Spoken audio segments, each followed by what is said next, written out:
Last night marked another turbulent evening for Poland's biggest city. A powerful storm swept through Warsaw and the surrounding areas, causing severe local flooding.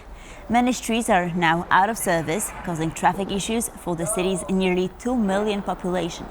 Reports are saying that in the last 24 hours, some 800 emergency calls were made to the fire service regarding the storm. The S8 expressway, forming a part of the Polish capital's ring road, is one of the roads that are now impassable.